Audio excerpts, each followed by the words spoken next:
Chaque matin, je me réveille à 5h30 précises. Sans réveil. Mes vieux os n'ont plus besoin de rappels électroniques. 67 ans de vie ont forgé leurs propres horloges. Plus précises que n'importe quel mécanisme suisse. Ma maison, rue des Glycines, semble banale. Un plein pied avec un revêtement soigné.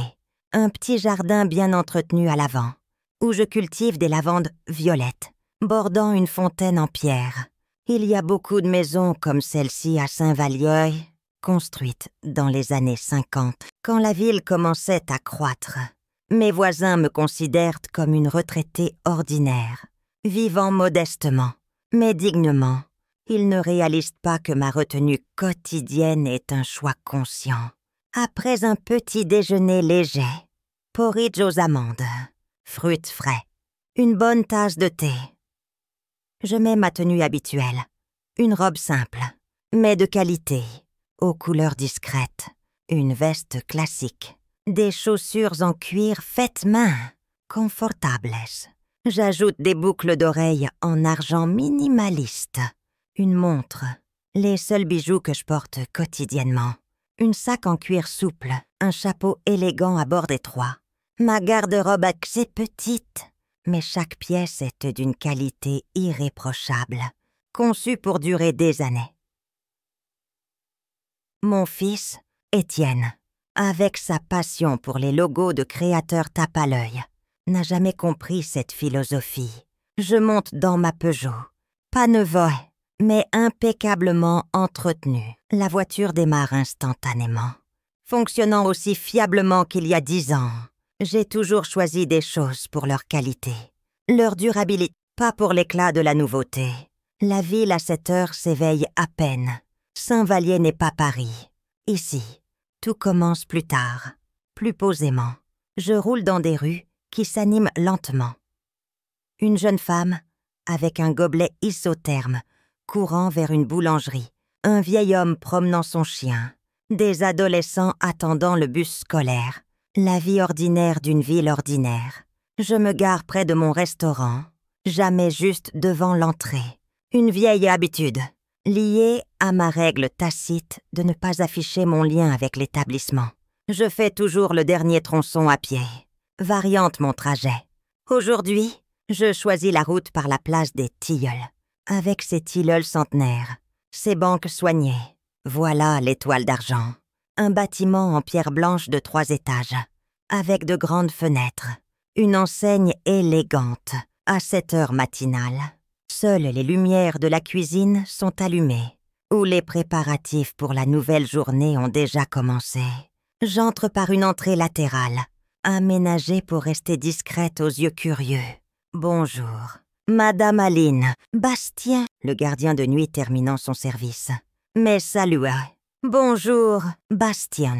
La nuit s'est bien passée, sans incident. Madame, comme toujours, je hoche la tête, montant vers mon bureau au 2e étage. Ici, derrière la porte en chêne, se trouve un monde inconnu de ma famille. Une pièce spacieuse avec un bureau ancien, des murs ornés de prix du restaurant, de photos retraçant l'histoire de l'Étoile d'Argent. L'une de mes préférées est une photo en noir et blanc d'il y a 50 ans. Moi, jeune femme au regard déterminé, devant le petit bistrot qui fut le début de tout. Enlevant mon manteau, je m'assieds à mon ordinateur. La technologie moderne fait partie intégrante de ma vie.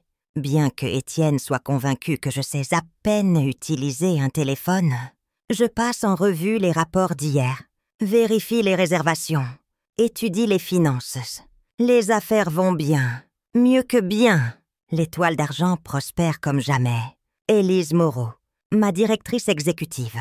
Une femme d'âge moyen à l'esprit vif, aux compétences organisationnelles que je ne peux qu'admirer, apparaît sur le seuil. « Bonjour, Aline. Tu es tôt aujourd'hui, comme d'habitude. » Je réponds, bien que nous sachions toutes deux que je suis plus tôt que d'habitude. Quoi de prévu aujourd'hui? Élise étale les documents devant nous. Nous nous mettons au travail, discutant des approvisionnements, du personnel, des menus. Camille Dufour, notre chef, nous rejoint. Une femme petite aux bras robustes, avec une personnalité qui fait trembler toute l'équipe de cuisine. J'ai besoin de ton approbation pour les nouveaux plats du menu d'automne, dit-elle sans préambule, me tendant un dossier de photos. De description. J'examine chaque proposition, pose des questions, suggère des ajustements. Camille explique patiemment, parfois en défendant sa vision. Notre tandem créatif fonctionne ainsi depuis des années. D'accord, dis-je enfin. J'approuve. Mais changeons la présentation du filet mignon. Il faut quelque chose de plus élégant. Je descends en cuisine, où le travail bat son plein. Les jeunes cuisiniers coupent des légumes, préparent des sauces, ça. Laisse tomatin, font mariner la viande. J'observe le processus, pose parfois des questions, goûte les sauces. Tous me traitent avec respect, sans servilité excessive. Ici, je ne suis pas une vieille dame fragile, mais une patronne qui a créé ce monde de ses mains. Bonjour, Madame Beaumont, dit Jules Renaud, un jeune cuisinier, chez nous depuis 2 ans. Voulez-vous goûter cette nouvelle sauce que j'ai inventée? Je goûte, la saveur est riche. Avec des notes inattendues de safran, des citrons, intéressant. Jules, mais trop complexe pour notre menu. Nos clients apprécient toute la sophistication dans la simplicité. Essaie de retirer le safran, accentue les notes de citron. Il hoche la tête, sans s'offusquer de la critique. Iti, tous savent que mon mot fait loi, mais je suis toujours prête à écouter de nouvelles idées. Je montais dans la salle à manger. Les serveurs dressent les tables. Les autres tables. Police. Clévrer jusqu'à ce qu'ils brillent. Étendent des nappes amidonnées. Tout doit être irréprochable. L'Étoile d'Argent n'est pas juste un restaurant. C'est un théâtre où chaque détail compte. Madame Beaumont, Laurent Garnier, notre maître d'hôtel. Un homme à la posture impeccable, aux manières de majordome distingué, s'adresse à moi. Nous avons une réservation spéciale ce soir. La famille Beaumont-Lefebvre fête leur anniversaire de mariage. Combien d'invités? Donac, ils demandent une table centrale. Je hoche la tête. Les Beaumont-Lefebvre sont une famille influente à Saint-Vallier, propriétaire d'une chaîne d'hôtels. Des clients importants. Bien. Préparez un menu spécial. Des fleurs, des pivoines blanches, des roses. Il les commande toujours. Laurent hoche la tête, notant sur son carnet. Il travaille avec moi depuis près de 20 ans, connaît toutes mes exigences. Je retourne au bureau pour une vidéoconférence avec les fournisseurs de Bordeaux. Nous discutons de l'achat de vin pour la saison d'automne. J'insiste sur des conditions spatiales. L'Étoile d'Argent mérite le meilleur. Le temps file. Le restaurant ouvre ses portes au public.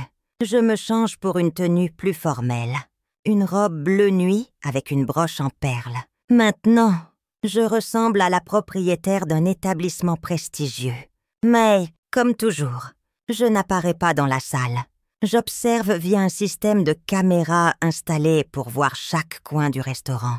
Le service du soir se passe sans incident. Le restaurant est à moitié plein. Une image normale pour un jour de semaine. Je repère quelques habitués. Note d'envoyer des compliments du chef.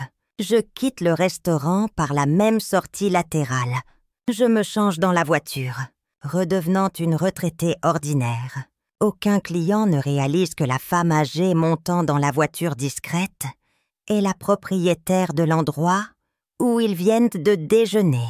En rentrant, je m'arrête au supermarché, achetant des légumes, du pain, du lait. La caissière sourit amicalement. « Comment allez-vous aujourd'hui? »« Madame Beaumont, je vais bien. Colette, merci. » Ma maison m'accueille avec le silence. Je mets la bouilloire. Sors le courrier du tiroir. Facture. Prospectus. Une enveloppe avec le logo de la banque. Un rapport mensuel sur mes comptes. Tauzo. Système. Les chiffres m'impressionnent même, moi. Bien que je sache exactement combien vaut mon entreprise. Je pose l'enveloppe sur la table. m'assieds dans le salon, regardant par la fenêtre, pensant à la journée à venir. Le téléphone sonne. Le nom de mon fils s'affiche à l'écran. « Bonjour, Étienne », dis-je, m'asseyant dans le fauteuil. « Maman ?» Sa voix semble tendue, comme si me parler était une corvée désagréable. « Comment vas-tu ?»« Je vais bien. Merci. Et toi ? Comment vont Claire ? Les enfants ? Ils vont bien. Maman, je t'appelle juste pour te rappeler qu'on t'attend pour le déjeuner dimanche. » J'entends la fausseté dans sa voix. Ces déjeuners dominicaux, une fois par mois, sont une formalité, une convenance imposée par Claire quand ils se sont mariés. Les traditions familiales sont importantes, avait-elle dit avec un sourire étrange. Mais j'ai vu son nez se froncer quand je visite leur maison chic, dans un quartier huppé. Bien sûr, mon chéri, je serai là à 13h, comme d'habitude. Oui, est maman. Il marque une pause. Pourquoi ne portes-tu pas la robe verte que je t'ai offerte pour Noël? Elle est... plus moderne. Je pince les lèvres. La robe qu'il m'a donnée est d'un vert criard, orné de strass tape à l'œil, choisi par Claire, convaincue qu'une vieille dame doit ajouter de la couleur à sa vie. Nous verrons. Étienne, à dimanche. À bientôt.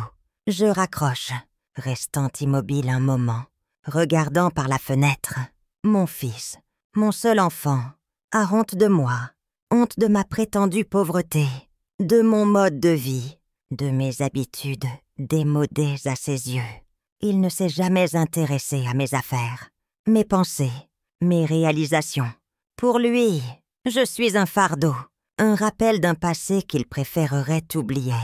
Il y a longtemps, quand Antoine, mon mari, était encore en vie, nous avions décidé que notre fils devait tracer son propre chemin, sans privilèges dus à l'entreprise familiale, sans luxes immérités. Antoine est mort quand Étienne n'avait que 12 ans. J'ai continué à élever mon fils de la même manière. Peut-être étais-je trop stricte. Peut-être aurais-je dû lui montrer ce que j'avais accompli, ouvrir les portes de mon monde. Mais maintenant, il est trop tard. Étienne a grandi égoïste, superficiel, a épousé une Claire tout aussi superficielle, issue d'une famille aisée avec des relations. Et maintenant, tous deux me regardent de haut, pensant que je suis une parente pauvre, dont ils veulent se tenir à distance. Je me lève, allant vers la commode où sont gardées les vieilles photos. Voilà Antoine, jeune, souriant, avec une lueur dans les yeux, des idées qui semblaient folles à tous, sauf à moi. Nous voici ensemble, ouvrant notre premier bistrot, un petit espace avec 4 tables, des ambitions grandes comme l'univers. Voici Étienne, petit garçon au regard sérieux, tellement semblable à son père. Je soupire, fermant l'album. Le passé ne peut être ramené, mais l'avenir peut encore changer. Je ne sais pas ce que les prochains jours apporteront, mais j'ai le sentiment que les choses vont bientôt changer. Le dimanche matin m'accueille avec un soleil éclatant, une sensation troublante d'inéluctable. Le jour du déjeuner familial est une épreuve pour laquelle je me prépare, comme un soldat pour la bataille. Aujourd'hui, j'ai choisi une robe beige et en laine fine, élégante, mais discrète. Des boucles d'oreilles en perles héritées de ma mère. Un cardigan en laine ivoire complétant le look. Rien d'ostentatoire. Juste l'élégance discrète qui a toujours été mon choix. La maison de mon fils se trouve dans un nouveau quartier de Saint-Vallier, où chaque bâtiment semble plus cher que le précédent. Une demeure à 2 étages avec colonnes, fenêtres à la française, une pelouse impeccablement tondue, des statues de marbre dans le jardin. Toutes criaient le statut, la richesse. Étienne a acheté la maison quand il a épousé Claire Lefebvre, fille d'un propriétaire d'entreprise de construction. Un nouveau départ. « Maman », avait-il dit, et j'entendais dans cette phrase l'implicite. Une vie avec peu de place pour toi. Je gare ma Peugeot à côté de la Maserati imposante d'Étienne. de la voiture de sport argentée de Claire. Ma Peugeot semble étrangère ici. Trop modeste, trop fonctionnelle parmi tout cet éclat ostentatoire. À la porte d'entrée, je prends une profonde inspiration, rassemblant mes forces, et appuie sur la sonnette. Un carillon mélodieux résonne quelque part à l'arrière de la maison. Claire ouvre la porte quelques secondes plus tard. Blonde élancée, maquillage parfait, un air de mécontentement perpétuel sur son joli visage. « Oh, Aline !» dit-elle avec un sourire étrange. Pile à l'heure. Claire ne m'appelle jamais maman ou belle-maman, toujours par mon prénom, comme pour souligner la distance entre nous. « Bonjour, Claire !» Je souris en retour. « Tu es ravissante. »« Merci. » Elle me lance un regard évaluateur. « Et toi ?» Toujours le même style. Je la suis dans le salon spacieux, où chaque meuble semble crier son prix. Étienne est assis dans un fauteuil en cuir, étudiant quelque chose sur un porte-bloc. À mon arrivée, il lève les yeux, souriante. Pas chaleureusement, mais poliment. « Salut, maman !» Il se lève, m'enlace maladroitement. Le trajet s'est bien passé. « Bien, mon chéri, les routes sont dégagées aujourd'hui. Assieds-toi, Aline. » Claire désigne le canapé. « Puis-je t'offrir du thé? Peut-être du vin blanc. Du thé, s'il te plaît. Sans sucre. » « Je me souviens, » répond-elle sèchement, se retirant en cuisine. Étienne retourne à son porte-bloc, me jetant parfois un regard, comme pour vérifier si je ne vais pas faire quelque chose d'inapproprié. « Comment va le travail? »« Mon fils ?» demandai-je, brisant le silence gênant. « Ça va. » Il hausse les épaules. « Beaucoup de projets en ce moment. J'essaie de conclure une affaire avec des investisseurs de Lyon. » Étienne travaille pour une firme d'investissement. Chaque conversation tourne autour de ses grosses affaires, clients importance. Il ne demande jamais comment je passe mes journées. « Et toi ?» demande-t-il, comme s'il se souvenait d'être courtois. « Vas-tu bien ?» Il y a une sollicitude indulgente dans la question, comme si j'étais une enfant sans défense. « Très bien, merci. Mes journées sont remplies d'activités. » Claire revient avec un plateau de tasses en porcelaine fine. Une théière en argent. Voilà. Aline. Ton thé. Les tasses, soit dit en passant, sont d'un nouvel ensemble. Limoges. Rapportées de Paris. Étienne les a achetées pour notre anniversaire. Elles sont magnifiques. Je prends la tasse avec précaution. Et le thé est excellent. C'est du thé vert sencha. Claire dit fièrement. Qu'à 1 euro les 50 grammes, mais on peut se permettre de petits plaisirs, n'est-ce pas, chérie? Étienne sourit indulgemment. Bien sûr. Ma chère. Au fait, maman, il s'anime soudain. Nous avons rénové la salle de bain des invités. Veux-tu la voir? Je sais que ce n'est pas tant une invitation qu'une occasion de montrer une autre amélioration de leur maison luxueuse. Avec plaisir. J'accepte. Nous empruntons un large couloir orné de tableaux coûteux dans des cadres massifs. La salle de bain brillait de marbre, de robinets dorés. Carrelage italienne. Étienne annonce fièrement. Claire a choisi le design elle-même. Très impressionnant, dis-je, pensant à combien d'argent a été dépensé pour une pièce rarement utilisée. De retour dans le salon, nous trouvons les parents de Claire. Roland et Marguerite Lefebvre. Roland, un homme corpulent au visage rouge, aux manières autoritaires. Marguerite, une copie de sa fille, 20 ans plus âgée. Aline. Marguerite me salue d'un hochement de tête, avec la même amabilité forcée que sa fille. Ravie de vous voir de même. Marguerite. Je souris en retour. Bonjour, Roland. Roland marmonne quelque chose d'inintelligible, se tournant vers Étienne. Écoute, t'ai-je parlé de cette opportunité d'investissement immobilier en centre-ville? Il y a de telles perspectives maintenant. Les hommes plongent dans une discussion d'affaires, ignorant complètement ma présence. Marguerite et Claire parlent du prochain bal de charité, qui, à en juger, réunira toute la haute société de Saint-Vallier. Bien sûr, Vous ne participez pas à de tels événements. Aline. Marguerite se tourne vers moi avec une pointe de sympathie. Non, en effet, je réponds calmement. C'est très ennuyeux. Elle continue. Toutes ces tenues coûteuses, ces bijoux, tout le monde ne peut pas se le permettre. Et tout le monde ne peut pas se le permettre. Claire ajoute avec un léger rire. Il faut une certaine éducation. Je prends une gorgée de thé, gardant une expression passible. Ces femmes croient vraiment que le monde tourne autour de leurs rassemblements sociaux, de leurs chaussures de marque. Elles n'ont aucune idée que je pourrais acheter toute leur garde-robe sans remarquer la différence sur mon compte bancaire. Eh bien, il est temps de passer à table. Claire annonce, jetant un œil à sa montre en or. Notre nouvelle cuisinière a préparé quelque chose de spécial. Nous passons dans la salle à manger, avec sa grande table en chêne, son lustre en cristal. Claire me place entre elle et Marguerite, loin des hommes, qui poursuivent leur discussion d'affaires. Le déjeuner est en effet excellent. Une soupe de châtaigne crémeuse, un filet mignon de porc sauce moutarde, une tarte tatin chaude avec de la crème fraîche. Je mange lentement, savourant chaque bouchée, notant mentalement que notre chef à l'étoile d'argent cuisine aussi bien. Peut-être mieux. Aline, comment trouves-tu la nourriture?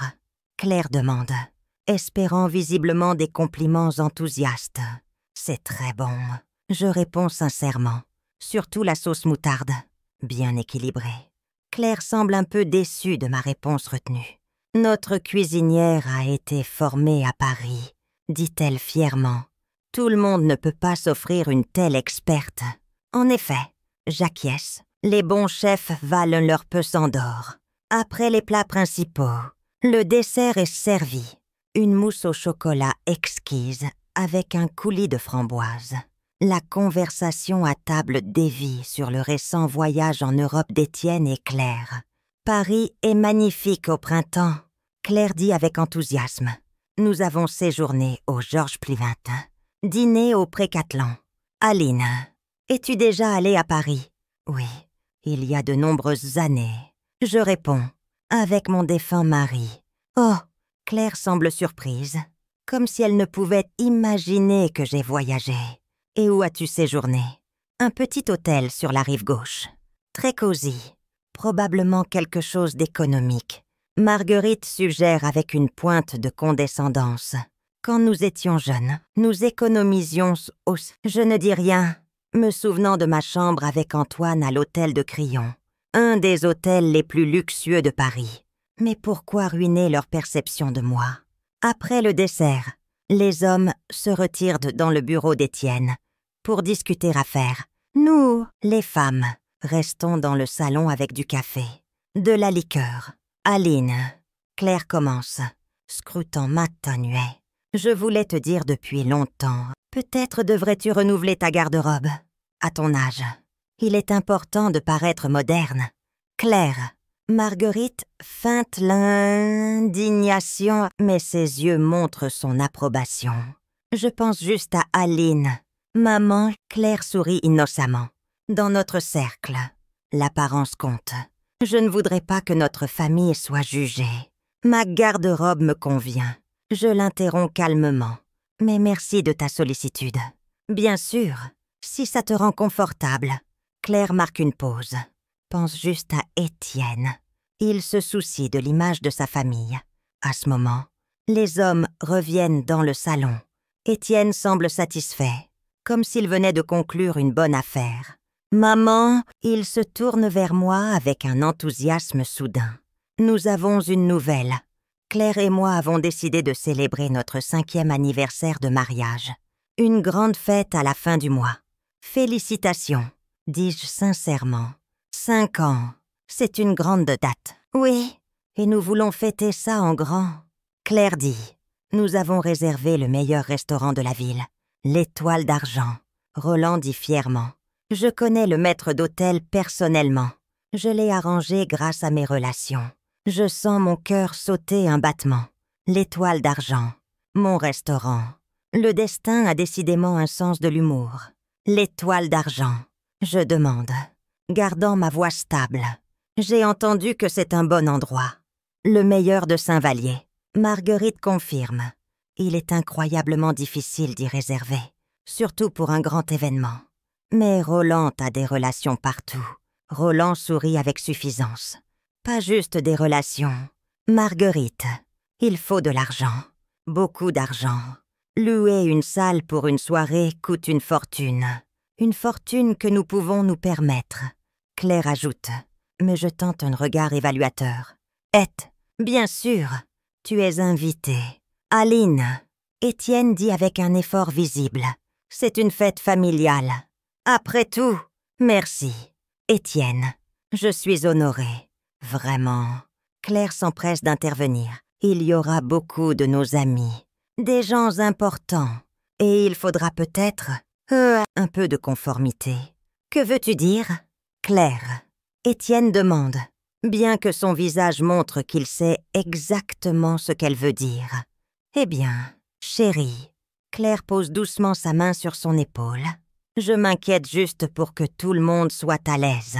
Aline n'est pas habituée à de tels événements sophistiqués. Je suis sûre que ta mère saura s'habiller convenablement. Marguerite ajoute avec un sourire faux.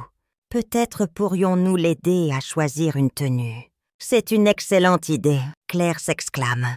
Aline, maman et moi pourrions t'emmener au centre commercial. Il y a de superbes boutiques pour les dames de ton âge. Je regarde Étienne, attendant qu'il me défende. Dis quelque chose pour moi. Mais il sourit maladroitement. 10 ans, ce serait génial. Maman, Claire veut juste aider à ce moment. Quelque chose se brise en moi. Mon fils, mon propre sang, permet à sa femme, à ses beaux-parents de m'humilier. Et il y participe même. Pourquoi? Pour l'éclat de la richesse. Le statut aux yeux de gens qui n'ont rien accompli eux-mêmes, mais utilisent ce qu'ils ont hérité ou obtenu par mariage. Merci pour l'offre, dis-je, gardant mon calme. Mais je peux gérer la tenue. Comme tu veux. Claire hausse les épaules. Ne dis pas qu'on ne t'a pas proposé d'aide. La conversation passe à la liste des invités. Il mentionne des noms de personnes connues en ville. Politiciens, hommes d'affaires, mondains. Claire et ses parents parlent d'eux comme de proches amis. Bien que je soupçonne que la plupart de ces amis se souviennent à peine de leur nom. Bien sûr, il y aura les Dubois. Claire dit, se tournant vers Étienne. Martin a récemment été promu vice-président de la banque. C'est une excellente nouvelle. Étienne hoche la tête. Il faudra lui parler d'une possible coopération. J'ai aussi invité les Garnier. Claire continuait. Leur fille a récemment épousé le fils d'un député. Pouvez-vous y croire?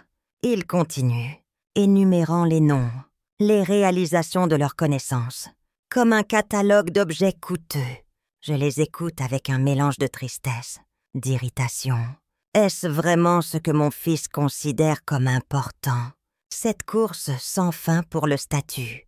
Des relations superficielles, basées sur l'argent. Les relations. Quand l'horloge sonne 17 heures, je décide qu'il est temps de partir. Merci pour ce charmant déjeuner, dis-je. Mais le ventre. Mais je dois y aller. Sitôt. Claire demande avec un soulagement mal dissimulé. J'ai encore des choses à faire. J'explique. Étienne se porte volontaire pour me raccompagner à ma voiture. Sur le porche, il prend soudain ma main. « Maman, ne sois pas fâchée contre Claire, » dit-il doucement. Elle est juste, habituée à un certain niveau de vie. Je ne suis pas offensée. Étienne, je réponds, le regardant dans les yeux. Mais ça me dérange que tu laisses elle et ses parents me parler ainsi. Ils ne voulaient pas te blesser. Il réplique. Une certaine. C'est juste que parfois, tu peux être trop simple à leur goût. Simple. Je ne peux retenir un rire amer. Eh bien, peut-être as-tu raison. Et pour l'anniversaire, il continuait, frottant nerveusement sa nuque. Bien sûr, nous voulons que tu viennes, mais il y aura des gens très importants pour ma carrière. Tu as peur que je t'embarrasse. Non, il proteste trop vite. C'est juste. Peut-être pourrais-tu faire un peu plus d'efforts, porter quelque chose de plus moderne. Je regardais mon fils, bel homme, prospère, mais si étranger. Où est le garçon qui me regardait autrefois avec admiration, fier de ma force, de mon indépendance? Maintenant, il a honte de moi, honte de son brillant avenir. Je vais y réfléchir. Étienne, dis-je, montant dans la voiture. On se verra à votre fête. Il hoche la tête, visiblement satisfait que la conversation se termine sans conflit. Je démarre le moteur, m'engageant lentement dans l'allée, sentant ses yeux sur moi. Dans le rétroviseur, je le vois rentrer dans la maison, sa maison coûteuse, vide, pleine d'objets, mais dénuée de ce qui compte vraiment. Dans mon bureau au 2e étage de l'Étoile d'Argent, je consulte les réservations pour la semaine à venir.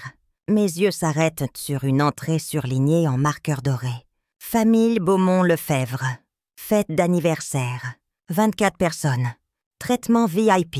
Je réunis l'équipe de direction Élise, Camille, Laurent. Ils s'assoient en face de mon bureau, me regardant attentivement. Comme vous le savez, nous avons un grand événement dans une semaine. Commençai-je, pointant l'entrée dans le registre. L'anniversaire de mariage de mon fils et sa femme. Le même fils qui ignore ce que vous faites vraiment. Camille dit avec un léger rire. Exactement. Je hoche la tête. Drôle de coïncidence, n'est-ce pas? Parmi tous les restaurants de Saint-Vallier, ils ont choisi le mien. Que comptes-tu faire? Élise demande, allant droit au but. Comme toujours, je ne suis pas encore sûre. Je tapote mes doigts sur la table, pensive. Mais j'ai l'impression qu'il est temps de mettre un terme à tout ça. Laurent s'éclaircit la gorge, si je puis me permettre. Madame Beaumont, peut-être est-ce le destin? Un moment opportun pour que la vérité éclate. Je souris. Peut-être, Laurent. Nous verrons comment les choses évoluent. Après la réunion, je reprends mes tâches habituelles. La journée passe vite. Réunion avec les fournisseurs. Vérification des états financiers. Dégustation de nouveaux plats. Le soir, déjà chez moi, en préparant du thé. Le téléphone sonne. Le nom de mon fils s'affiche. Bonsoir, Étienne. Je réponds. Maman, sa voix semble tendue, comme s'il luttait avec chaque mot. Nous devons parler. Je t'écoute. C'est à propos de notre anniversaire. Il marque une pause. Tu vois, nous avons eu des difficultés avec l'organisation. Un problème avec le restaurant. Je demande innocemment, sachant parfaitement que l'Étoile d'Argent va bien. Non, le restaurant est confirmé. Mais... il hésite encore. Maman, j'ai vraiment honte de dire ça. Mais, Claire et moi avons pas tant ça. Peut-être que tu ne devrais pas venir. Je reste silencieuse, lui laissant l'occasion de continuer. Confus par ses propres excuses. Ne te méprends pas. Il poursuit précipitamment. Il y aura des gens très importants. Les partenaires de Roland. Des investisseurs potentiels pour mon nouveau projet, même quelques conseillers municipaux. Eh bien, tu connais Claire. Elle est tellement préoccupée par l'impression qu'on fera. Tu as peur que je t'embarrasse. Je finis pour lui. Non, je veux dire, il bafouille. Maman, tu es une personne merveilleuse, mais tu n'es pas habituée à ces événements. Tes vêtements, ta façon de parler. Tu te sentirais mal à l'aise avec ces gens. Donc, tu te souciais de mon confort. Je demande avec une ironie non dissimulée. Bien sûr, il s'accroche à cette idée. Tu ne serais pas à l'aise. D'ailleurs, nous pouvons toujours fêter avec toi un autre jour. En famille. Je comprends, dis-je calmement. Tu ne veux pas que ta mère démodée, aux vêtements modestes, t'embarrasse devant les riches parents de ta femme. Leurs amis importants. Maman, ne dis pas ça. Il semble agacé. Tu exagères. Vraiment. Je prends une gorgée de thé, sois honnête. Étienne, c'était ton idée ou celle de Claire?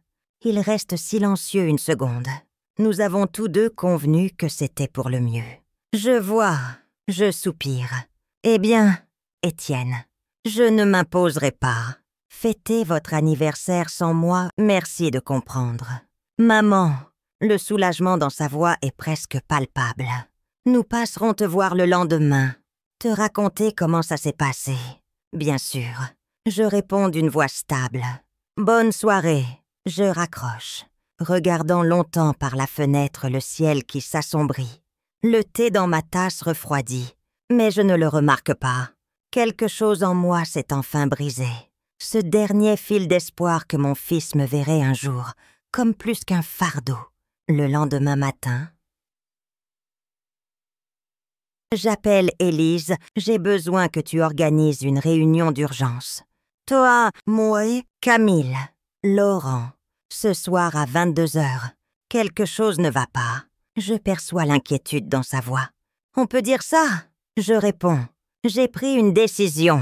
À 22h, nous nous réunissons dans mon bureau. Je leur raconte ma conversation avec mon fils, sans cacher les détails désagréables. Et maintenant, conclus-je, je veux que vous m'aidiez à organiser une petite surprise pour ma famille. Camille se penchait en avant, les yeux pétillants. Avec plaisir. Aline, qu'as-tu en tête? Le jour de la fête, je vais me présenter au restaurant. Pas comme invité, mais comme propriétaire. Je souris. Il est temps de retirer le masque. C'est génial. Camille s'exclame. Il est temps de remettre ces snobs à leur place. Élise est plus retenue.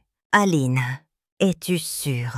Ça pourrait avoir des conséquences graves pour ta relation avec ton fils. Avons-nous une vraie relation maintenant? Je demande amèrement.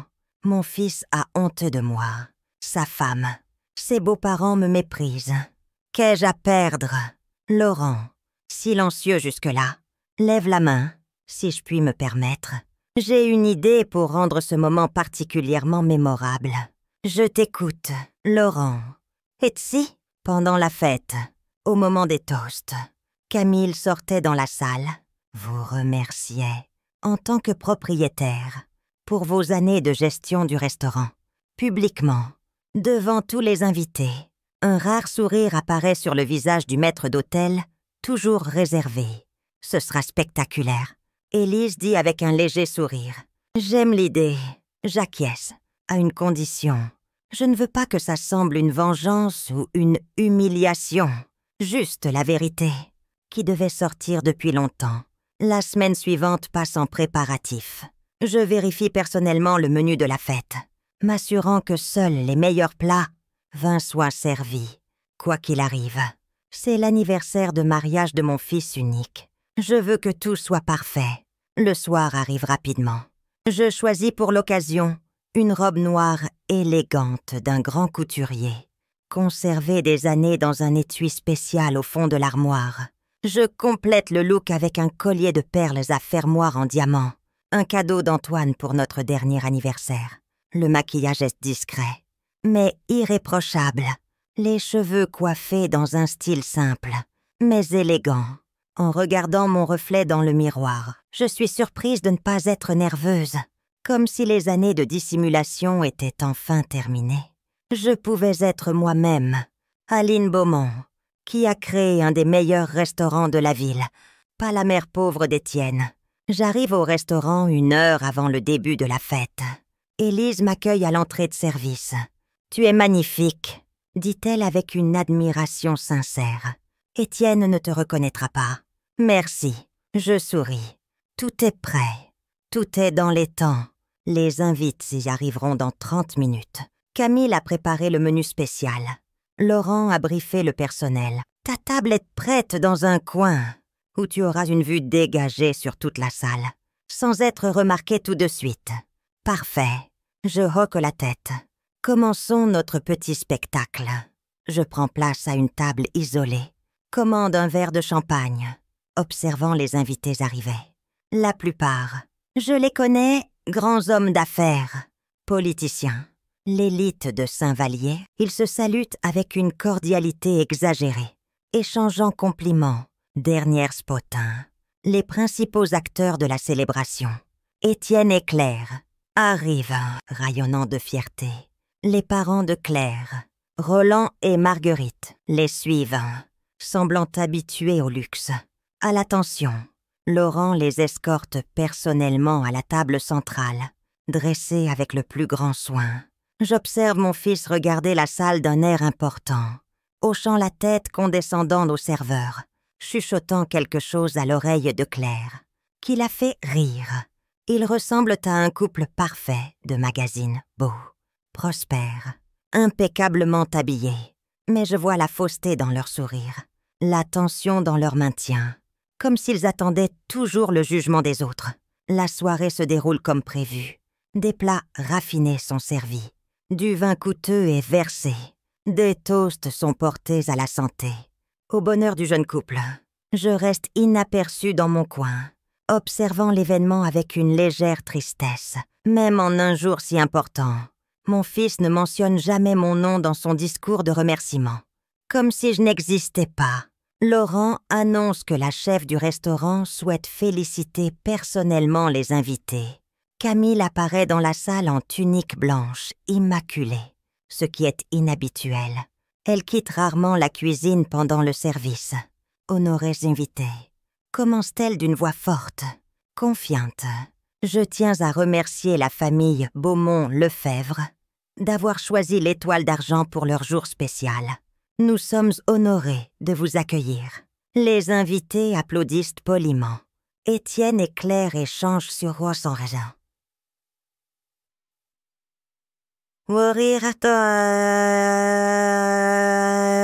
Suffisant. Mais aujourd'hui, je veux adresser un merci spécial à la femme, sans qui ce restaurant ne serait pas ce qu'il est. Camille continuait. À la femme qui a fondé l'Étoile d'Argent il y a plus de 30 ans, en faisant la perle de la gastronomie de notre ville.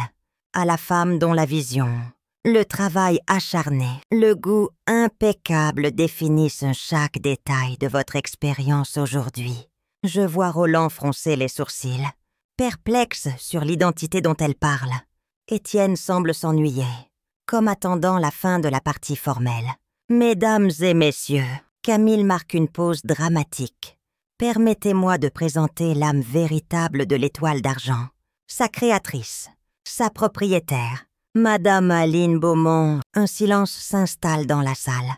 Camille se tourne vers moi, m'invitant à la rejoindre.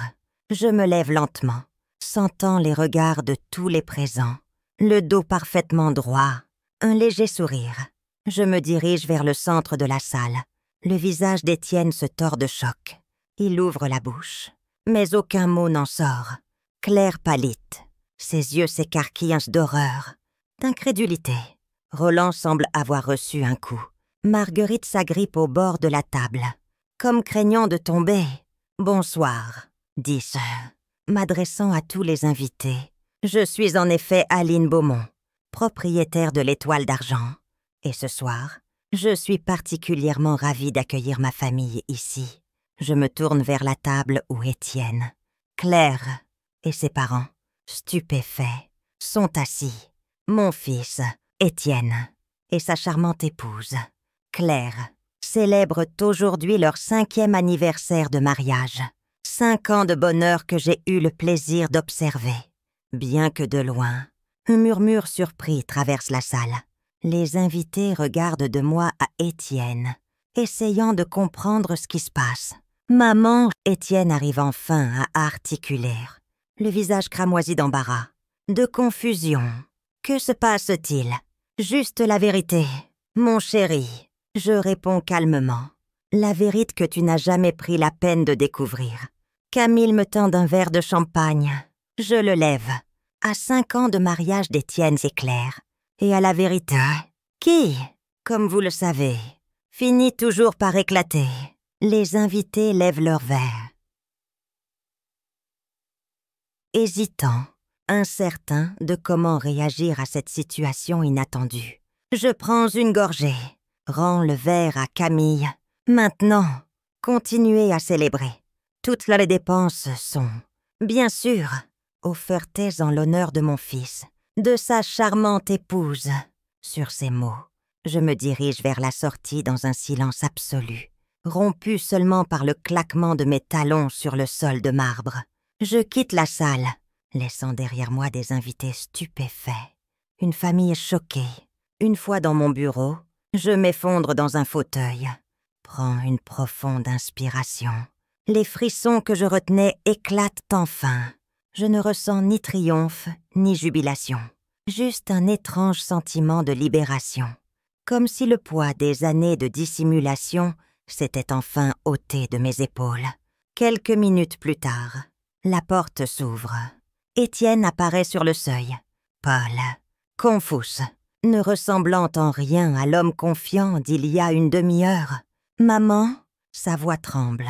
« Que signifie tout cela ?»« Tout, tu possèdes l'étoile d'argent. » »« Oui, Étienne. » Je lui fais signe de s'asseoir. « Depuis 32 ans. » »« Mais pourquoi ? Pourquoi ne m'as-tu jamais dit ?» Il s'effondre dans le fauteuil en face, me regardant comme s'il me voyait pour la première fois. « As-tu jamais demandé ?»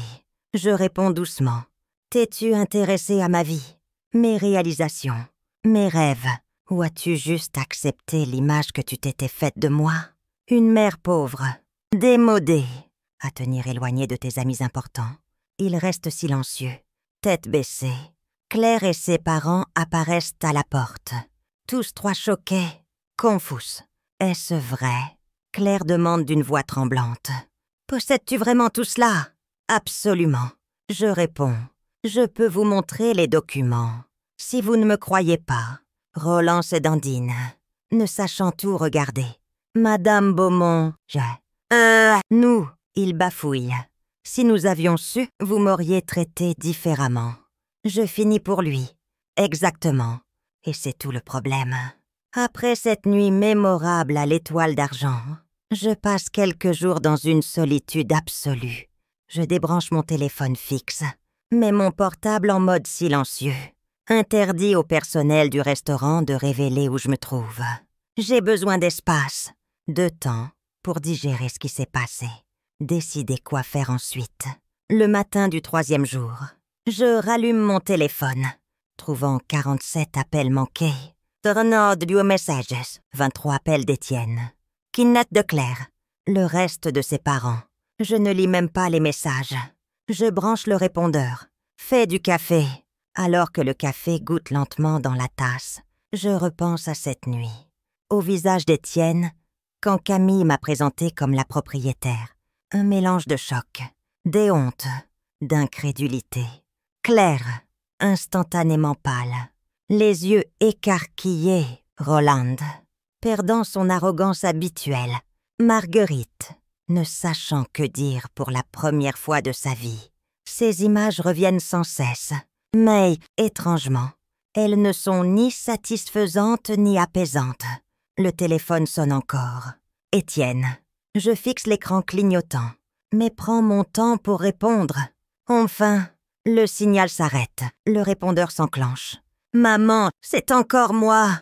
La voix d'Étienne semble épuisée. « S'il te plaît, décroche. Nous devons parler. Je sais que tu es en colère. Tu as tous les droits de l'être. Mais donne-moi une chance de m'expliquer. Je continuerai d'appeler jusqu'à ce que tu répondes. » Je sirote mon café, sentant l'amertume se répandre sur ma langue. S'expliquer. Que pourrait dire un homme qui a eu honte de sa propre mère pendant des années? Le téléphone sonne 7 fois de plus dans la journée. Étienne 3 fois. Claire 2 fois. Roland et Marguerite 1 fois chacun. J'écoute tous les messages. Sans répondre. Étienne. « Maman, je ne sais pas quoi dire. J'ai été un idiot. S'il te plaît, rencontrons-nous. Parlons. Claire, Aline. C'est clair.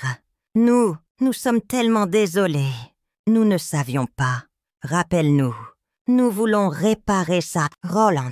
Madame Beaumont, Roland Lefebvre. Je voudrais présenter mes excuses sincères pour notre comportement passé. Peut-être pourrions-nous en discuter autour d'un déjeuner, où vous voulez. Bien sûr. Marguerite. Aline. Ma chère, c'est Marguerite. Je voulais juste dire combien nous admirons ta réussite. L'Étoile d'Argent est un établissement incroyable. J'ai toujours dit à Claire, tu es une femme extraordinaire. Appelle-moi. J'aimerais tellement t'inviter pour le thé. De l'hypocrisie pure. Leurs mots, leur ton, leur respect soudain. Tout cela me fait rire amèrement. Où étaient les excuses, l'admiration? Quand ils pensaient que j'étais une parente pauvre, quand ils me regardaient de haut, faisaient des remarques condescendantes sur mes vêtements. Ma maison, ma vie. Ce soir-là, j'appelle Gérard Lambert, mon avocat, peut-être mon seul véritable ami. Demain à 10 heures dans ton bureau, dis-je sans préambule. Nous devons discuter de mon testament. Quelque chose ne va pas. Aline, je perçois l'inquiétude dans sa voix. On peut dire ça. Je réponds. Je te raconterai quand on se verra. Le lendemain matin, en quittant la maison, je remarque une voiture familière garée de l'autre côté de la rue. La voiture de sport argentée de Claire. Elle est au volant, tapotant nerveusement ses doigts dessus, attendant visiblement que j'apparaisse. En me voyant, elle sort précipitamment. « Aline !» s'exclame-t-elle, traversant la rue. « Enfin, je t'ai appelé plusieurs fois. » Je lui lance un regard évaluateur. Cheveux parfaits, robe de créateur, maquillage impeccable. Tout comme d'habitude. Mais quelque chose diffère dans son apparence. L'arrogance confiante, la suffisance dans son regard ont disparu. Elle me regarde maintenant avec un sourire servile. « Je sais, Claire !» je réponds calmement. J'ai un répondeur. Étienne et moi sommes si inquiètes. Elle continue, frottant nerveusement la sangle de son sac. Nous n'arrivons pas à te joindre. Tu ne réponds pas aux messages. Nous voulions nous assurer que tu allais bien. Comme tu vois, je vais bien. Je me dirige vers ma voiture. Maintenant, si tu veux bien m'excuser, je suis pressée pour une réunion. Une réunion. Elle me suit. Peut-être pourrions-nous, je veux dire, si tu as besoin d'aide pour quoi que ce soit. Étienne serait heureux de... Je ne pense pas avoir besoin de son aide. J'ouvre la portière. Ni de la tienne. Aline, s'il te plaît. Il y a du désespoir dans sa voix. Étienne et moi, comment tellement désolée. Nous ne savions pas, si seulement nous avions su. Je m'arrête, la regardant dans les yeux. C'est le problème. Claire, vous m'auriez traité différemment si vous connaissiez ma situation financière. Mais cela change-t-il la personne que je suis? Elle ouvre la bouche, puis la referme. Sans réponse, je montai dans la voiture, démarre le moteur. Dis à Étienne que j'ai besoin de temps, dis-je avant de fermer la portière. Je le contacterai quand je serai prête à parler. Le bureau de Gérard est dans un vieux bâtiment au centre de Saint-Vallière. Le petit cabinet d'avocat, dans sa 5e décennie, spécialiste dans le droit des sociétés, la gestion d'actifs. Gérard, un homme grand aux tempes grisonnantes, aux yeux perspicaces, m'accueille dans son bureau, meublé avec une simplicité élégante. Aline, il me serre la main fermement, ravi de te voir. Bien que je m'inquiète de ton intérêt soudain pour le testament, quelque chose s'est passé. Je lui raconte toute l'histoire, les années de dissimulation, la manière dont mon fils, sa famille m'ont traité, la soirée fatidique au restaurant, les appels qui ont suivi. Je comprends ta frustration. Gérard dit quand j'ai fini. Mais es-tu sûr de vouloir modifier le testament maintenant, alors que les émotions sont encore vives? Absolument sûr. Je hoque la tête. Ce n'est pas une question d'émotion. Gérard, c'est que j'ai enfin vu le vrai visage de mon fils. Et je n'ai pas aimé.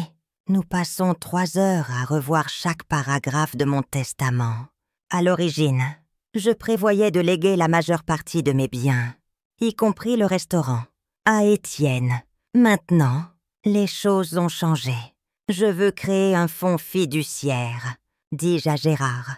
Une partie de l'argent ira à des bourses pour jeunes chefs, restaurateurs. Une autre pour soutenir les petites entreprises à Saint-Vallier et l'Étoile d'Argent. Gérard demande. Le restaurant sera géré conjointement par Élise et Camille. Je réponds fermement. Elles le méritent pour leurs années de service dévoué.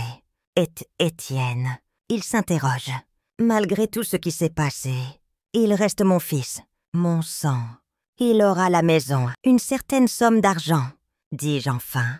Assez pour ne pas être dans le besoin, mais pas trop pour ne pas avoir à travailler.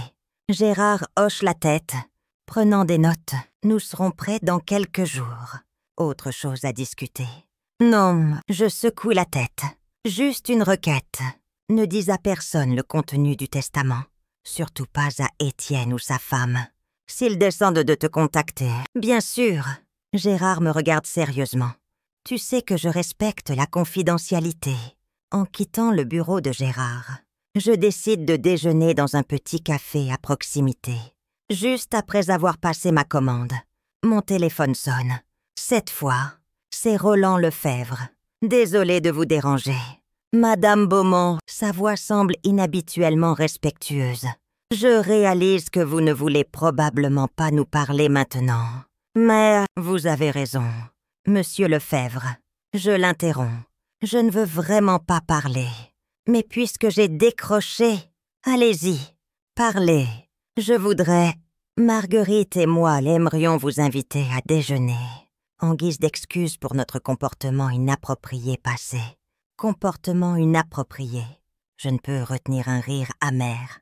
Vous voulez dire votre arrogance, votre condescendance, ou la manière dont vous avez laissé votre fille m'humilier chez moi. Madame Beaumont, nous sommes vraiment désolés. On entend le désespoir dans sa voix. Nous ne savions pas. Exactement. Monsieur Lefebvre, je l'interromps encore. Vous ne saviez pas que j'étais riche. Mais est-ce une excuse pour traiter une personne avec mépris? Ma valeur en tant que personne est-elle déterminée par la taille de mon compte bancaire? Il reste silencieux quelques secondes, ne sachant que répondre. « Bien sûr que non, dit-il enfin. Une certaine. Mais quand même, peut-être pourriez-vous nous permettre de nous racheter. Une proposition d'affaires. Peut-être. J'ai des projets prometteurs qui pourraient vous intéresser. Voilà. Pas juste une excuse. Des affaires. Maintenant qu'il sait que je possède un restaurant prospère, Roland me voit comme une investisseuse potentielle pour ses projets prometteurs. Merci pour l'offre, Monsieur Lefebvre. Mais je ne suis pas intéressée. Je réponds sèchement. Ni pour le déjeuner, ni pour vos projets. Mais, Madame Beaumont, bonne journée. Je termine l'appel. La serveuse apporte ma commande. Une salade, une tasse de thé vert. Je mange lentement, pensant à ma conversation avec Roland. Ces mots ne font que confirmer mes pensées. Leur intérêt soudain pour moi n'est motivé que par l'argent. Pas le remords, ni la prise de conscience de leur comportement odieux, mais un pur intérêt personnel. En rentrant chez moi, je trouve un énorme bouquet de fleurs, une boîte de chocolat sur le pas de ma porte. Attachée au bouquet, une carte, avec amour. Étienne, Claire, appelle-nous, s'il te plaît. Je porte les fleurs à l'intérieur, les place dans un vase. De belles pivoines, coûteuses. On le voit à la qualité des bourgeons. Au design du bouquet, Claire a toujours eu le don de choisir des cadeaux coûteux. Mais les fleurs ne peuvent compenser ce qui s'est passé entre nous au fil des années. Le soir, je rallume mon téléphone, trouvant quelques messages d'Étienne. « Maman, je sais que tu es en colère. Tu as tous les droits de l'être. Mais donne-moi une chance de m'expliquer. Je t'aime. Vraiment. Maman, Claire dit t'avoir vu ce matin. Pourquoi ne réponds-tu pas à ton portable? Nous sommes inquiets. Maman, je viens demain. Nous devons parler face à face. Ce dernier message me tend. Je ne suis pas prête pour un face-à-face avec Étienne. Pas maintenant, alors que la blessure est trop fraîche. Je lui envoie un message rapide. Étienne, j'apprécie ton inquiétude, mais j'ai besoin de temps. Ne viens pas sans invitation. Je te contacterai quand je serai prête à parler. La réponse arrive presque instantanément. D'accord. Maman, je comprends. Mais sache que je suis vraiment désolée. Et je t'aime. Je range le téléphone, ne sachant si je dois croire ces mots. M'aime-t-il vraiment? Ou juste mon argent, mon statut, mon entreprise prospère? Comment distinguer le remords sincère de l'intérêt personnel? Le lendemain, je retourne au travail. L'étoile d'argent ne peut fonctionner longtemps sans ma direction, surtout après une révélation si vive de mon identité. Le personnel a besoin de guidance, les fournisseurs de confirmation de contrat, les clients d'assurance que leur restaurant préféré continuera comme avant. À peine entrée dans mon bureau, Élise m'informe de visiteurs inattendus. Marguerite et Roland Lefebvre attendent dans le hall, dit-elle avec un léger rire. Ils disent vouloir s'excuser en personne. Et ils ont apporté un cadeau. Quel genre de cadeau? Je demande, méfiante. Une tableau. On dirait un cher. Je soupire. Une autre tentative d'acheter ma faveur. Un cadeau quand c'est montrer leur goût raffiné. Leurs moyens financiers. Dis-leur que je suis occupée. Je réponds. Et que je n'ai pas besoin de cadeau. Élise hoche la tête, mais ajoute, hésitante. Aline, peut-être devrais-tu au moins les écouter. Pas pour eux, mais pour ta propre paix d'esprit. J'y réfléchis. Peut-être Élise a raison. Peut-être devrais-je écouter leur excuse pour clore ce chapitre. D'accord, je décide enfin, fais-les monter, mais préviens-les. Je n'ai que 10 minutes. Quelques minutes plus tard, Roland et Marguerite entrent dans mon bureau. Ils semblent inhabituellement incertains, surtout Roland, d'ordinaire si confiant, bruyante. Marguerite sourit nerveusement, tripotant le collier de perlets autour de son cou. Madame Beaumont, Roland commence, me tendant la main. Merci beaucoup de nous recevoir. Je lui serre brièvement la main, désignant les chaises en face de mon bureau. Je n'ai pas beaucoup de temps. Monsieur Lefebvre, à quoi dois-je cette visite? Nous sommes venus nous excuser. Il continuait, s'asseyant. Notre comportement était inexcusable. Nous vous avons traité avec négligence. Il n'y a pas d'excuse pour cela. Aline, ma chère, Marguerite ajoute avec un sourire étrange. Nous étions si aveugles. Nous n'avons pas vu quelle femme incroyable vous êtes. Créer une entreprise si prospère. La gérer toutes ces années. C'est admirable. Je les observe attentivement. Leurs mots semblent sincères, mais leurs yeux trahissent leurs vrais sentiments. Un mélange d'envie, de peur, des calculs. Ils ne regrettent pas leur comportement. Ils craignent de perdre l'accès à la femme puissante que je me suis révélée être. Nous vous avons apporté un petit cadeau. Roland désigne un paquet contre le mur. Un tableau d'un artiste local connu. Nous pensions qu'il s'intégrerait bien dans le décor de votre restaurant. Merci. Mais je ne veux pas de cadeau, dis-je fermement. Et si c'est tout ce que vous avez à dire, notre réunion est terminée. J'ai beaucoup de travail. Mais, Aline, Marguerite se penche en avant, ses yeux me regardant avec supplication. Nous espérions pouvoir repartir de zéro. Peut-être aimeriez-vous dîner avec nous ou assister à une collecte de fonds samedi prochain. Il y aura des gens très intéressants que vous pourriez... Marguerite, je l'interromps. Je ne suis pas intéressée par les événements sociaux ou par faire de nouvelles connaissances par votre biais. J'apprécie vos excuses, mais je ne pense pas que nous serons jamais amis. Mais Étienne et Claire, Roland commence. C'est une autre affaire. Je l'interromps encore. Ma relation avec mon fils, sa femme, est notre affaire, indépendante de ma relation avec vous. Ils échangent des regards... confus, ne s'attendant clairement pas à un refus si ferme. Eh bien, Roland dit enfin, c'est les ventes. Nous comprenons. Mais si vous changez d'avis, je ne pense pas, Monsieur Lefebvre. Je me lève aussi, signalant que l'audience est terminée. Bonne journée. Quand ils partent, je vais à la fenêtre, les observant monter dans leur voiture coûteuse. Marguerite dit quelque chose avec émotion. Gesticulant, Roland hors la tête, morose. Je peux presque imaginer leur conversation.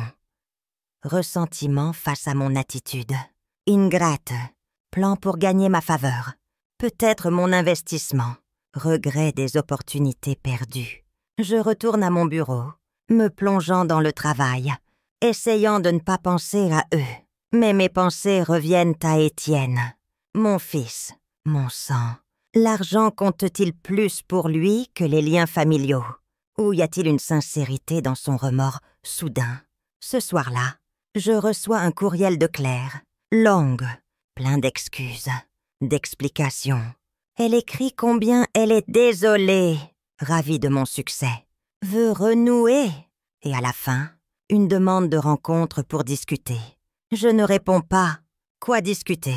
Leur attitude envers moi n'a changé qu'après avoir découvert ma situation financière. Cela parle de soi. Le lendemain, une autre lettre arrive, cette fois d'Étienne, plus courte, mais émotive. « Maman, je sais que tu ne veux pas me parler maintenant. Je comprends pourquoi. J'ai été un fils horrible, laissant Claire. Ses parents te traitaient sans le respect que tu mérites, te faisant honte, alors que j'aurais dû être fière de toi. Je suis impardonnable, mais je te demande une chance, une conversation face à face. Je ne vais pas demander d'argent ou d'aide pour mes affaires. Je veux juste essayer de réparer ce qui peut encore l'être entre nous. Avec amour, Étienne. » Cette lettre me touche plus que prévu. Pas de mention d'héritage ou de restaurant, juste une admission de culpabilité, une demande de pardon. Peut-être reste-t-il quelque chose du garçon que j'ai connu, aimé, en mon fils. Je décide qu'il est temps de lui parler. Pas maintenant, pas tout de suite, mais bientôt, quand je serai prête à entendre ses explications, à décider s'il mérite une seconde chance. Une semaine après la révélation de la vérité, je signe le Nouveau Testament dans le bureau de Gérard. Tout est comme nous l'avons discuté. Un fonds fiduciaire pour soutenir les jeunes talents. Un restaurant géré par Élise et Camille. Une maison, une somme d'argent pour Étienne. Es-tu sûr que c'est la décision finale? Gérard demande. Alors que je signe. Je suis sûre. Je hoche la tête. C'est une répartition juste de ce que j'ai gagné dans ma vie. Et Étienne, as-tu décidé de lui parler? Oui, je soupire.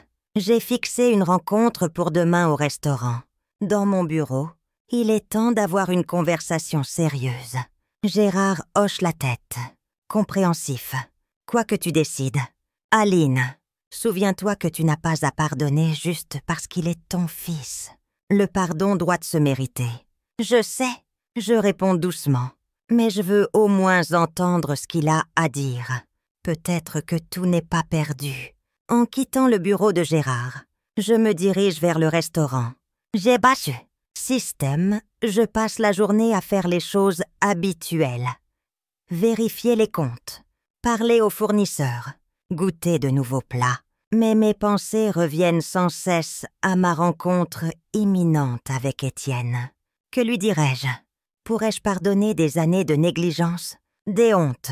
Et surtout, est-ce que quelque chose changera entre nous après cette conversation?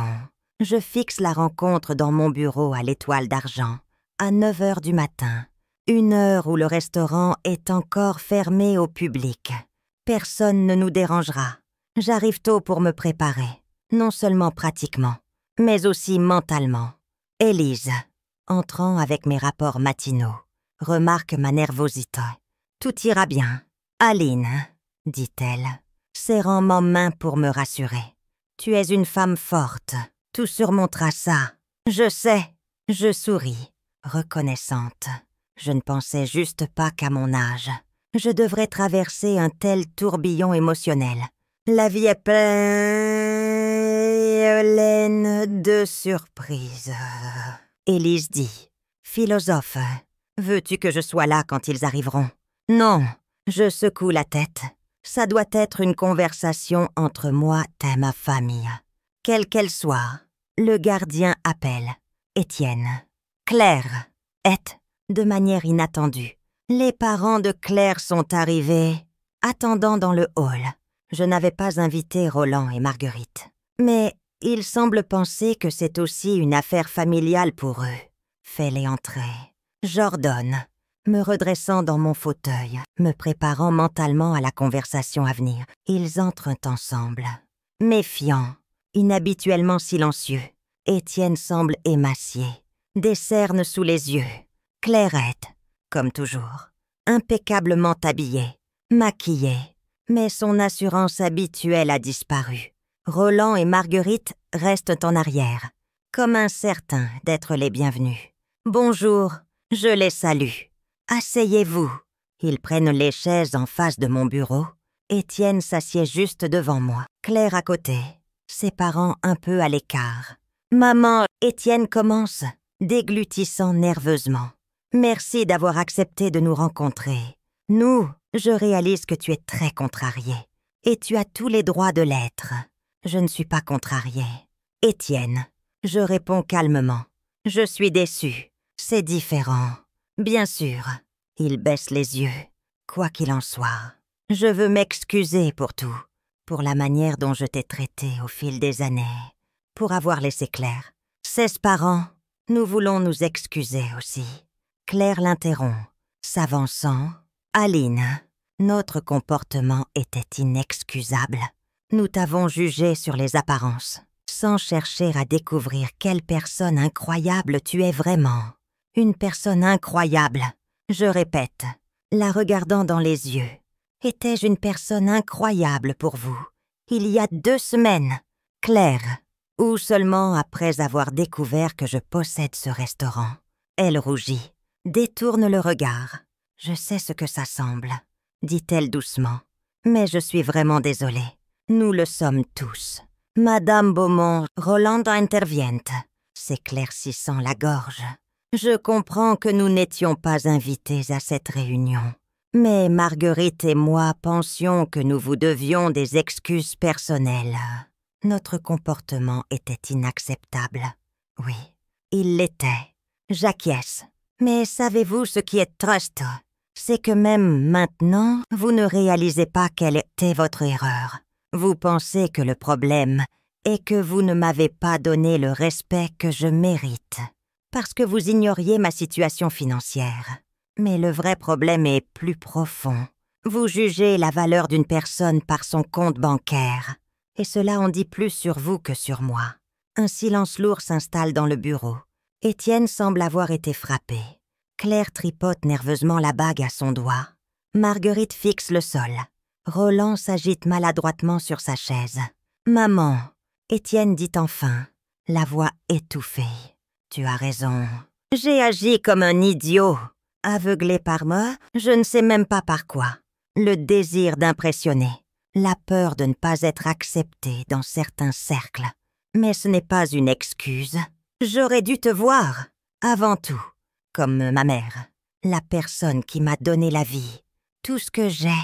Que tu vives dans un manoir ou une maison modeste, ces mots semblent sincères. Et un instant, je ressens cette envie maternelle de pardonner, d'enlacer, de dire que tout ira bien. Mais je me souviens des années de négligence, de sa honte pour moi, de ses mots. Ne viens pas à la fête. Tu vas m'embarrasser. Et mon cœur se referme. J'apprécie ce que tu dis, Étienne, dis-je d'une voix neutre. Mais s'excuser n'est qu'un début. Le vrai remords vient d'un changement de comportement. Et cela prend du temps. Bien sûr. Il hoche la tête rapidement. Je suis prête à te prouver que je peux changer, que je peux être un meilleur fils. Claire pose sa main sur son épaule pour le soutenir. Nous sommes prêts tous les deux. Aline, nous voulons faire partie de ta vie. Te connaître vraiment. Je la regardais attentivement. Il y a quelque chose comme de la sincérité dans ses yeux. Mais aussi autre chose. Un calcul. Un espoir de gain. Difficile à dire avec certitude. Je vous ai invité aujourd'hui. Pas seulement pour des excuses, dis-je, passant mon regard d'un visage à l'autre, mais aussi pour vous informer de la décision que j'ai prise concernant mon entreprise. Mes actifs. Ils se tendent visiblement. Roland s'avance, les yeux soudain brillants d'intérêt. Marguerite se redresse sur sa chaise. Claire jette un rapide coup d'œil à Étienne, lui serre les doigts, essayant de cacher son excitation. J'ai révisé mon testament la semaine dernière.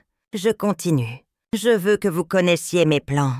Pas par des documents légaux, mais de moi. Maman, Étienne lève la main. Nous n'avons pas à parler de ça maintenant. C'est ton affaire. Non, Étienne, je l'arrête. Je veux que ce soit clair. Pas de zone floue, pas d'attente fausse. Je sors un dossier de mon tiroir, une copie de mon Nouveau Testament. L'étoile d'argent est l'œuvre de ma vie. J'ai construit ce restaurant de toutes pièces avec ton père. Chaque détail porte l'empreinte de mon âme. Et je veux qu'après ma mort, le restaurant reste entre les mains de ceux qui l'apprécient, le comprennent vraiment. Je marque une pause. Observant leur réaction, Étienne pâlit, commençant à réaliser où je veux en venir. J'ai créé un fonds fiduciaire. Je continue. Après ma mort, l'étoile d'argent sera gérée conjointement par Élise Moreau et Camille Dufour.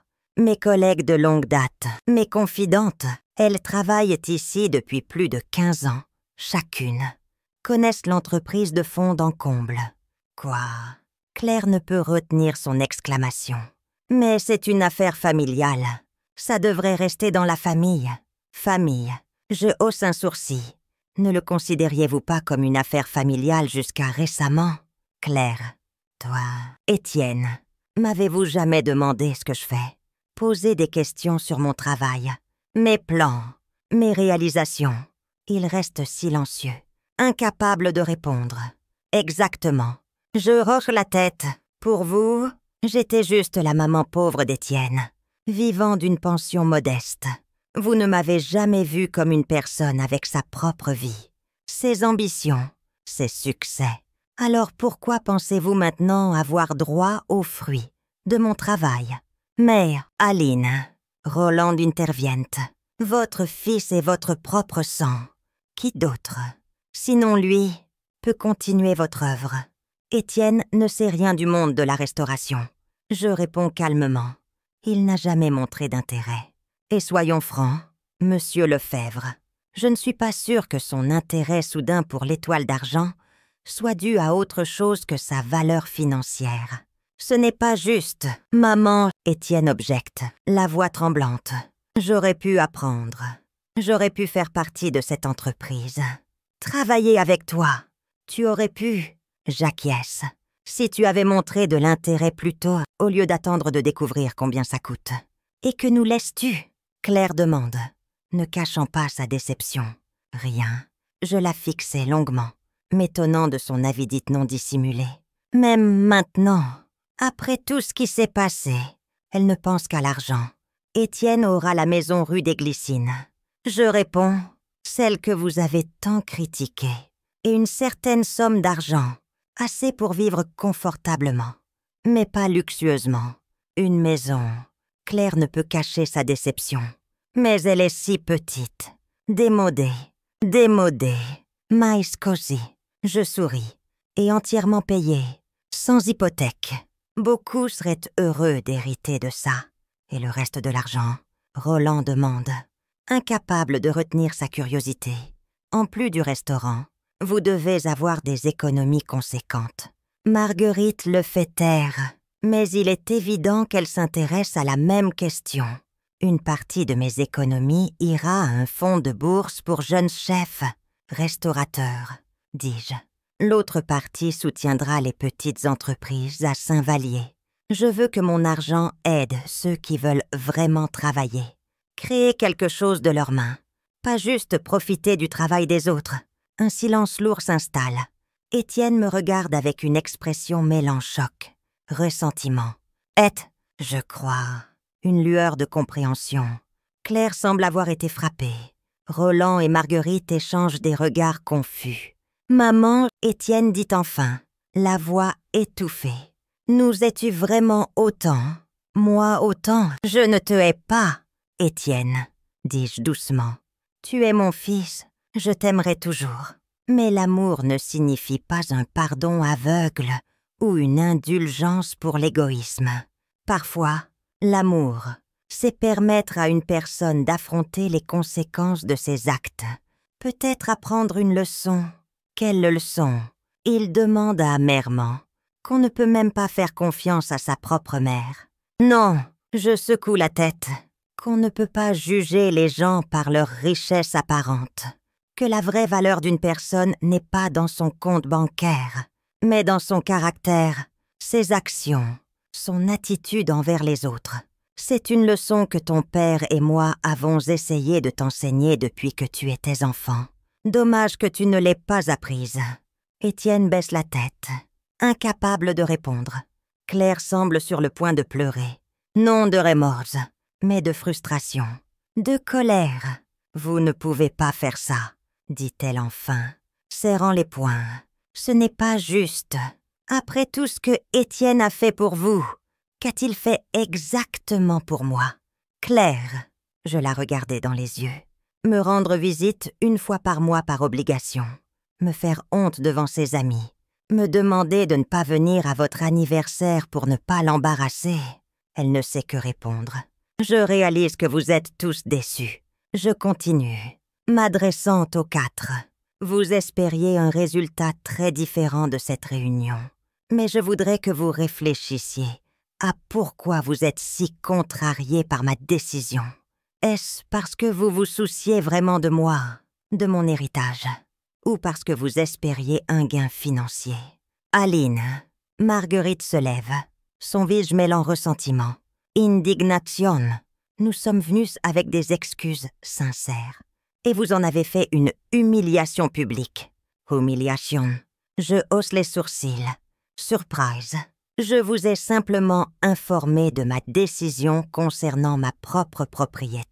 Si vous y voyez une humiliation, peut-être devriez-vous réfléchir à pourquoi vous réagissez ainsi.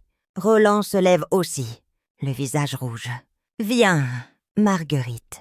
Nous ne sommes pas les bienvenus ici. Claire suite, me lançant un regard furieux. Vous allez regretter ça. Aline, nous aurions pu être une vraie famille. Nous étions une famille. Claire, dis-je calmement, juste pas le genre de famille que vous voulez maintenant. Il se dirige vers moi.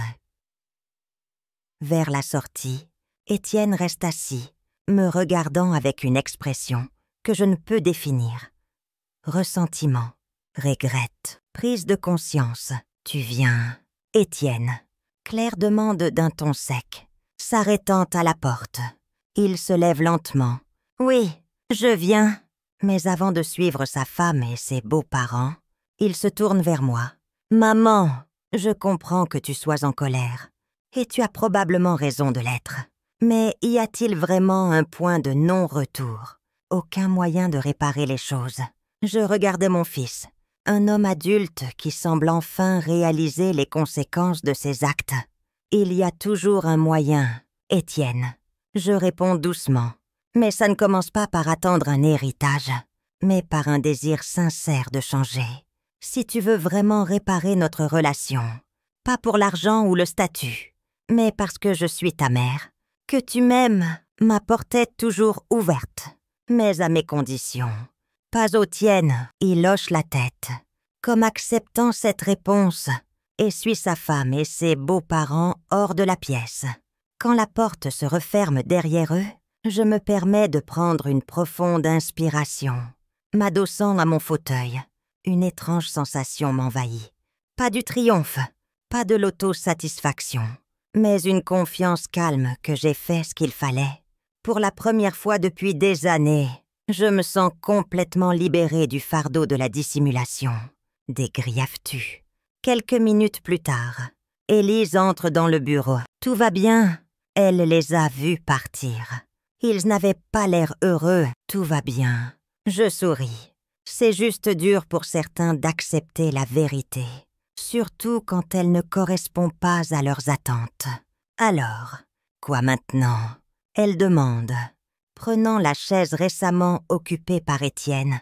Maintenant, je me lève, allant à la fenêtre, regardant la rue où la vie normale de Saint-Vallier continue. Nous faisons ce que nous avons toujours fait, gérer le meilleur restaurant de la ville. Mais maintenant, je ne me cacherai plus. Ça semble parfait. Élise sourit. Et Étienne, sa famille, le temps nous le dira. Je hausse les épaules. Si leur intérêt pour moi n'était basé que sur l'argent, ils sortiront de ma vie aussi vite qu'ils y sont entrés.